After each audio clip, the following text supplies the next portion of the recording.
नमस्कार, मैं मेघा हिंदुस्तानी स्वागत करती हूँ आपका माटी के लाल पर। आज संसद के शीतकालीन सत्र का 12वां दिन था और 12वें दिन क्या कुछ हुआ आज करेंगे इस वीडियो में चर्चा। साथ ही बताएंगे आखिर राजनाथ सिंह को क्यों राहुल गांधी ने दिया एक फूल। तो अगर वीडियो पर नए हैं तो सबसे पहले चैनल को सब्सक्राइब कर लीजिए और चलिए वीडियो की शुरुआत में आपको इस बात से ही कर देती हूं कि राहुल गांधी आज फूल देते हुए राजनाथ सिंह को क्यों नजर आए। तो सबसे पहले तो आप ये तस्वीर देखिए जिसमें राहुल गांधी बकायदा फूल और तिरंगा रक्षा मंत्री राजनाथ सिंह को दे रहे हैं। लिखा है नेता प्रतिपक्ष राहुल गांधी ने रक्षा मंत्री राजनाथ सिंह को फूल और तिरंगा दिया। इसी के ऊपर लिखा है विपक्षी सांसद फूल और तिरंगा लेकर संसद पहुंचे। तो आपने देखा होगा कि जब से शीतकालीन सत्र की शुरुआत हुई है तब से एक चीज जो कॉमन हर दिन देखने को मिल रही है वो ये है कि संसद सत्र को स्थगित कर दिया जा रहा है, ये कहकर कि विपक्ष हंगामा कर रहा है। जबकि असल सच्चाई ये है कि विपक्ष हंगामा नहीं बल्कि जिन मुद्दों पर चर्चा होनी चाहिए यानी अडानी का विषय, महंगाई का विषय, घटती अर्थव्यवस्था का विषय, इस पर चर्चा होनी चाहिए के लिए बाधित पक्ष को कर रहा है।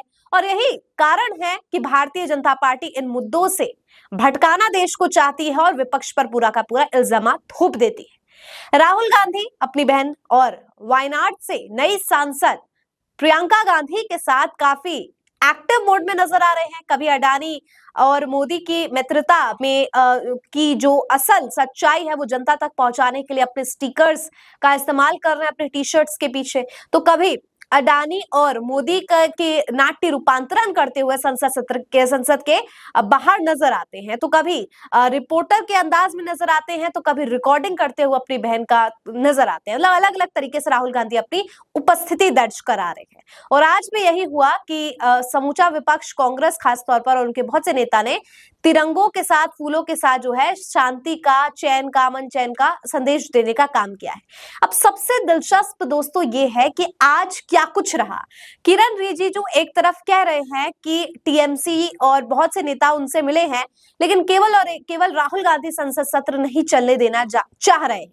जबकि असल सच्चाई है कि वो लोग यानी गृह मंत्री अमित शाह, भारतीय जनता पार्टी के बहुत बड़े बड़े नेता और खुद जेपी नड्डा तक ये बात कह चुके हैं कि फ्रांस की एक वेबसाइट का हवाला देते हुए कह रहे हैं कि इंडिया के जो विपक्ष है यानी इस वक्त भारतीय जनता पार्टी का जो कट्टर विरोधी और चैलेंजर है यानी राहुल गांधी, सोनिया गांधी, इनके संबंध अमेरिका से उस तरीके से है कि भारत की इमेज को ये गिराना चाहते हैं।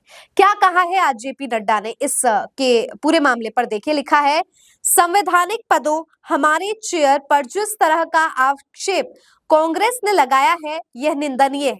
उन्होंने चेयर का भी सम्मान नहीं किया। यह चाहे हाउस के अंदर हो या बाहर, देश इसे माफ नहीं करेगा। अब यहाँ पर एक और आरोप जो लगाया है जेपी नड्डा या यूं कहूं कि भारतीय जनता पार्टी के नेताओं ने, वो ये रहा कि कांग्रेस का खासतौर पर सोनिया गांधी का जो है सोरस के साथ संबंध है। सोरस है इंटरनेशनल डिप्लोमेट, अमेरिका के माने जानते हैं, जो जैसा भारतीय जनता पार्टी आरोप लगा रही है कि वो भारत की छवि को धूमिल करना चाहते हैं। जबकि फ्रांस ने खुद ये बात कंडेम की है, निंदा की है और भारतीय जनता पार्टी के पॉलिटिकल एजेंडा को एक्सपोज किया है। फ्रांस ने कहा है वो उस वेबसाइट के हवाले देकर जिस वेबसाइट का हवाले देकर भारतीय जनता पार्टी ने इस बात को प्रमाणित करने का प्रयास किया कि कांग्रेस जो है देश को डुबाना चाहती है, उस वेबसाइट ने आकर बोला है कि कांग्रेस ऐसा कुछ नहीं करना चाहती है और भारतीय जनता पार्टी अपने पॉलिटिकल एजेंडा को फुलफिल करने के लिए कांग्रेस को और उस वेबसाइट को बदनाम कर रहे हैं, यानी सिरे से खारिज कर दी जाती है ये बात। और इसके बाद दोस्तों मैं आपको बताती हूं कि किरण रिजिजू कह रहे हैं कि राहुल गांधी बात नहीं करने देना चाहते, बल्कि असल सच्चाई यह है कि भारतीय जनता पार्टी के पास अडानी मुद्दे पर आज कोई भी बहस करने को बात नहीं है। लिहाजा अब कांग्रेस के तार अमेरिका से जोड़ते हुए नजर आ रहे हैं। गिरती अर्थव्यवस्था पर कोई बात नहीं है, तो कह रहे हैं कि भारत की इमेज गिराने के लिए जीडीपी के गलत आंकड़े कांग्रेस पेश कर रही है। चले मान लेते हैं कांग्रेस गलत आंकड़े पेश कर रही है, लेकिन क्या पत्रकार जो सचमुच की खोजबीन इन्वेस्टिगेटिव जर्नलिज्म कर रहे हैं वो जीडीपी के गलत आंकड़े बताएंगे?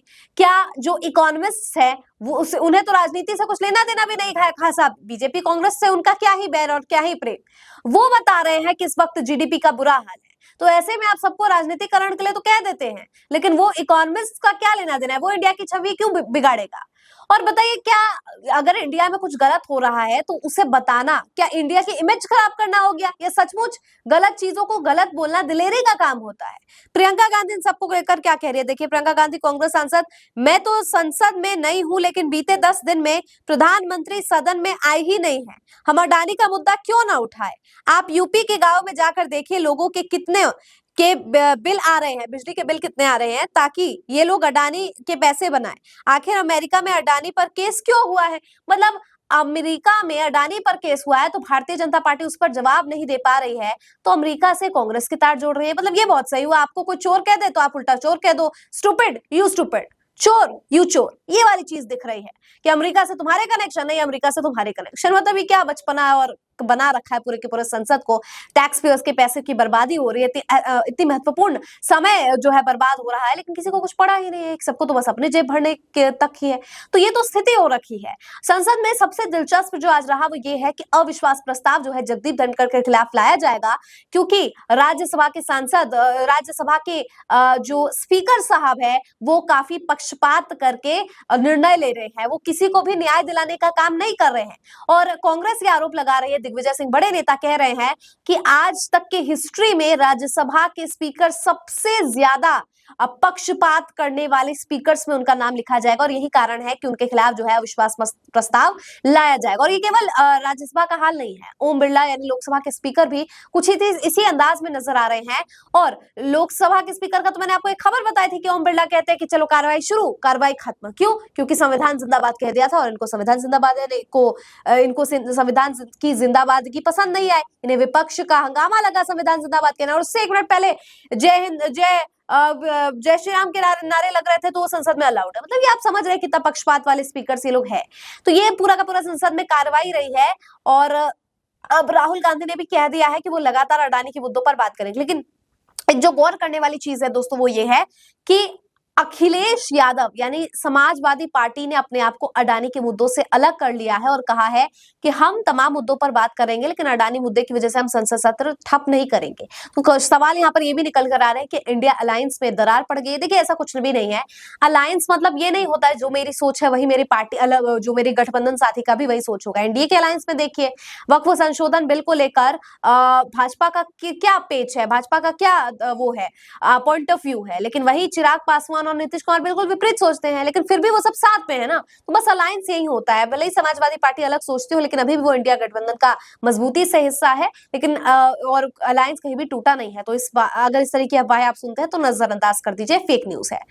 आपको क्या लगता है संसद की कार्रवाई पर आज जो मैंने आपको खबर दी उस पर आपकी क्या राय है, कमेंट करके बताइए। मुझे दीजिए इजाजत, देखते रहिए माटी के लाल। धन्यवाद।